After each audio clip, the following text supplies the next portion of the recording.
Today, New South Wales records its deadliest day of the pandemic with 29 lives lost. We advise people to take care around vulnerable people. We ask people to take those additional precautions.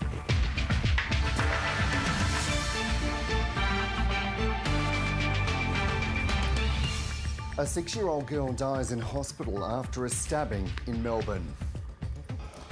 The Duke of York's military titles and royal patronages returned as he faces a civil sex assault charge. And the historic 5th Ashes Test set to begin in Hobart.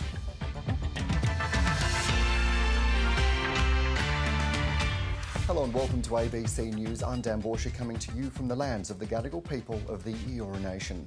New South Wales has recorded 29 more COVID-related deaths and more than 63,000 new infections. Reporter Manaz Anguri joins us now from Sydney. Manaz, take us through the numbers.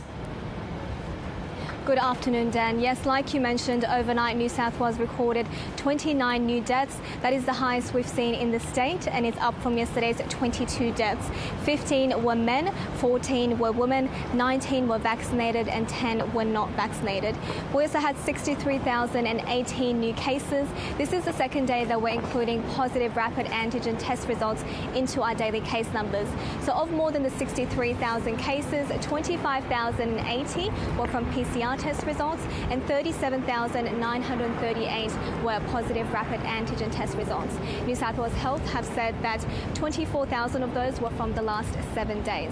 With our vaccination records currently, there's 95.2% of the population over the age of 16 who have had 1 dose of the vaccine, 93.8% who have had 2 doses of the vaccine, and 22.9% of the population over the age of 18 who have had 3 doses of the COVID vaccine.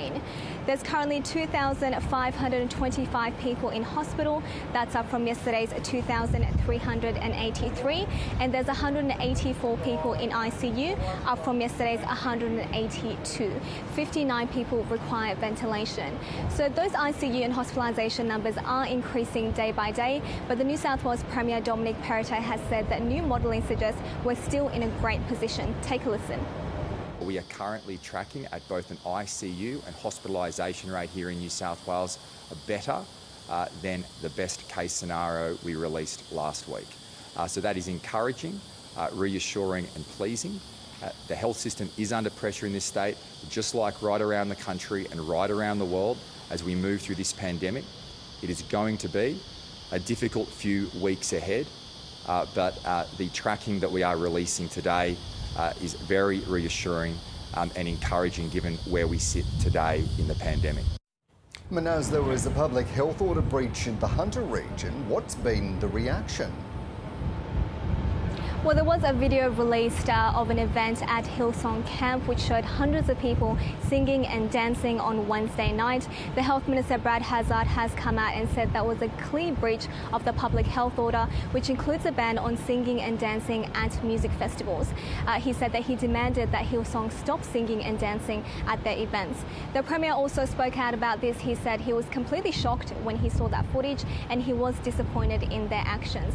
The Chief Health Officer, Dr. Kerry Chand, has come out and explained why events like that and music festivals are such high-risk environments. Take a listen.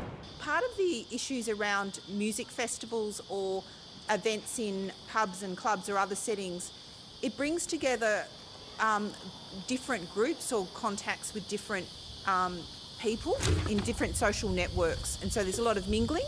Some of those issues don't occur when people are in fixed locations or with fixed social networks, but clearly we would also encourage everyone to be thoughtful, and I would be urging everyone to think about minimising singing in indoor environments.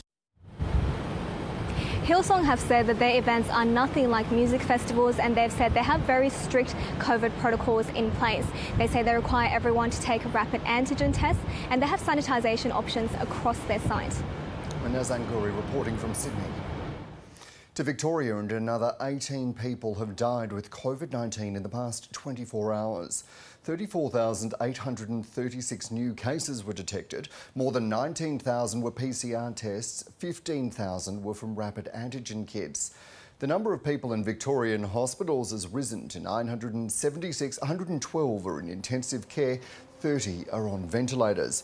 Reporter Andrew Nierhoff has 3 people who were not vaccinated have died as a result of COVID-19 in Queensland. 2 were in their 70s and 1 was in their 60s. More people have died with the virus in Queensland in the past 2 days than the previous 2 years of the pandemic. The state has registered more than 23,000 new cases overnight. The Premier urging Queenslanders still to get vaccinated. We have been out and about into all of those communities urging people to get vaccinated. As you've heard from the Chief Health Officer, tragically 3 people who lost their lives today, there are no reports of vaccination. So every Queenslander, and let me say this very clearly, every Queenslander has had the opportunity to get a vaccine. There has been misinformation that has been circulating on social media, and let me make it very clear. The vaccination will help prevent serious disease, and the booster is an added layer.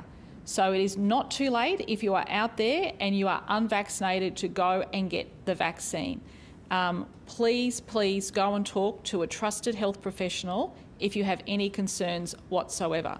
I'm hearing reports that some people are unvaccinated and doing a rat test every day. Now, that's not going to stop you from getting COVID.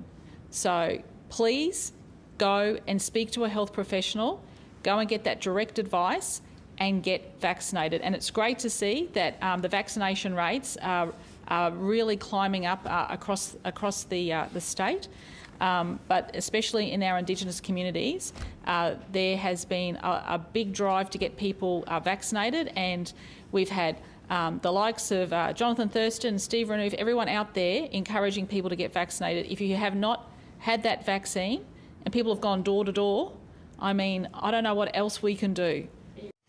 Tasmania has recorded 1,201 new COVID-19 cases, with 852 of those self-reported rapid antigen test results.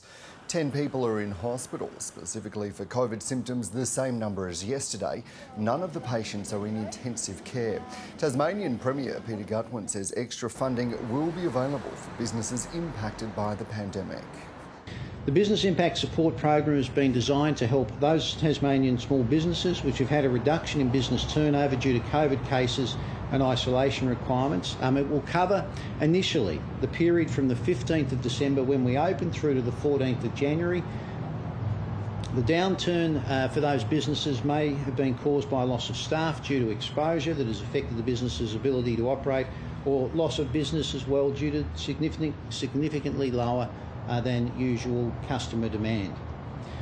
Funding of up to $5,000 will be available to eligible businesses depending on their business size, and support of up to $5,000 will also be available for those businesses that experience an unavoidable loss due to spoilage of perishable goods because they had ordered and they weren't able to get those goods out the door. To be eligible, businesses must have met their obligations to have a COVID safety plan and a completed risk assessment in place, and where required, a COVID case outbreak management plan, and importantly have been using the Check-in TAS app. So basically a business needs to demonstrate that it has done the things that have been required of it as we worked our way through this period. 4 people at the Alice Springs Youth Justice Centre have tested positive for COVID-19. It's prompted a lockdown of the facility and calls for the early release of some detainees. Reporter Stephen Shibett has more from Alice Springs. 4 young people being held in the Alice Springs Youth Justice Centre have tested positive to COVID-19. The Northern Territory Government says they're not showing any symptoms and are being held in isolation in the centre. Multiple sources have told the ABC the suspicion is COVID was brought into the centre by a staff member.